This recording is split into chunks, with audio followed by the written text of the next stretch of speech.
Have you just been in a car wreck? Start the new year with these 5 tips. I'm Chase Elleby, this is Jared Easter, and we are 2 lawyers here at Williams, Elleby, Howard, and Easter, and we're going to talk to you about 5 quick tips if you've been involved in a car wreck. So Jared, what's the first tip? The most important first tip is call 911 from the scene as soon as the wreck happens. There's a lot of great information that you can get out into a police report that will definitely help with the case as it moves along. Insurance companies will want to know that it happened. You'll need to prove the facts of what went on. All the details are really important at the scene. You'll want to get all that in there and also be able to get the insurance information so that you know who to contact in order to make a claim and get a recovery if you were injured. Yeah, and that's a great tip because a lot of times people think, especially if it's a relatively minor car wreck where you can see property damage and things like that, but you don't feel like you're hurt right at the scene, definitely call the police, get a police report. Even the person who caused the wreck was like, no, I'll call you, it's fine. You need to get that documentation, so that's very, very important. So yeah. Second tip is if you are injured or hurt, seek medical treatment. It seems simple, but a lot of folks don't want to go to the doctor or get checked out or anything like that, but it's very important that if you're injured and you're feeling pain, that you go get medical care, whether that's emergency room, urgent care, follow up with a primary care physician, whatever it might be. It's common, and especially like in your classic sort of rear end collision where you'll get a whiplash or a concussion type injury, and you definitely want to get those checked out, get those documented, and get treatment if you're injured. Yeah, it's really important. I know a lot of us, like me, I hate going to the doctor. Mm-hmm. So a lot of times you think that, well, it'll get better, I'll just tough it out, it'll get better with time, and then the next thing you know, you've settled your case or you've moved on, you haven't made a claim, and you find out that you have a significant injury from the wreck, right. But there's no way to get those bills paid for or any sort of compensation once the time has passed. Yeah. So third tip, I'll let you talk about this, and we've kind of hit on it, but it's documentation, right? Yep. You want to document everything, pictures of the crash scene, photos of the damage to your car, maybe something even as simple as the weather conditions at the time. All those things could come up later on when they're trying to, the insurance companies are trying to figure out who was at fault or the extent of the injury. Sometimes, I know we've both seen situations where your car might not be, it might not appear to be significantly damaged, but the other car is completely totaled and leaking fluid in the road and has to be towed away.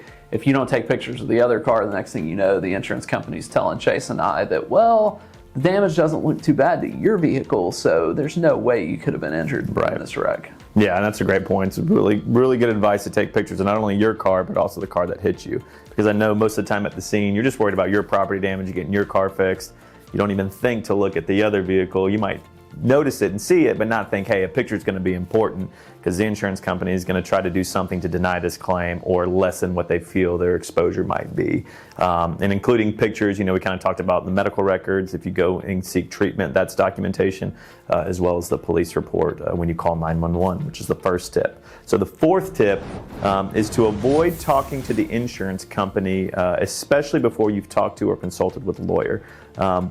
There's always going to be 2 insurance companies for the most part involved in any car wreck, the at-fault insurance company and your insurance company. The at-fault insurance company, if they're on their game, they're going to call you pretty quickly after a wreck. They're going to try to get a recorded statement from you. They're going to try to make you an offer, all sorts of things to get the case resolved as soon as they can. Just know that you are not required at all to give the at-fault insurance company a recorded statement. They might pressure you and say, well, we're going to close the file if we don't get a recorded statement. We're going to close the file. We're going to do this. Close the file.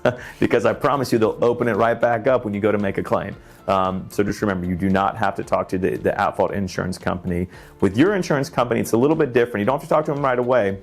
But a lot of times, if you're going to seek coverage under your policy, you do have a duty to cooperate and work with your insurance company to investigate the claim. And a lot of times that includes a recorded statement.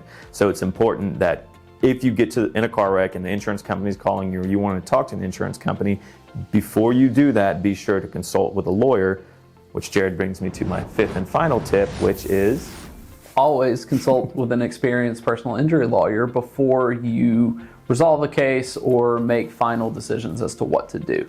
I tell people all the time, it'll never hurt to call us. Even if you don't hire us, you can get some good information. Sometimes people come to me and they tell me what's going on, and my advice to them is, you don't need to hire us. You can call the insurance company back and, you know, talk with them and take the settlement offer, or a litany of other things. But just because you call an attorney doesn't mean that you have to retain them and use them. But generally, calling a good, experienced lawyer will get you a lot of information that you can use, you know, one, either if you hire us, or if not, that you can wield in your negotiations or talks with the insurance company to make sure you get what you're due because of the wreck. Yeah, and that's a good point. A lot of people are afraid just to call a law office or afraid to call a lawyer because they think, you know, I'm getting charged by the hour right away. Doesn't work that way. It's free consultations. If you call our law firm, you will talk to myself, Jared, Joel, one of the attorneys, and we will let you know whether or not you have a case. We'll give you a little bit of advice based on your situation, but they're always a free consultation. And to Jared's point, a lot of times we'll just tell folks, hey, you don't need us. We're upfront and honest about that. And sometimes they do, sometimes they don't. But we're here to help. We're here to give you guys good information so you can be well prepared if you are unfortunately in a car wreck. These videos are very helpful as well. So yeah, always, always, always contact a reputable, good lawyer to help with your claim. So.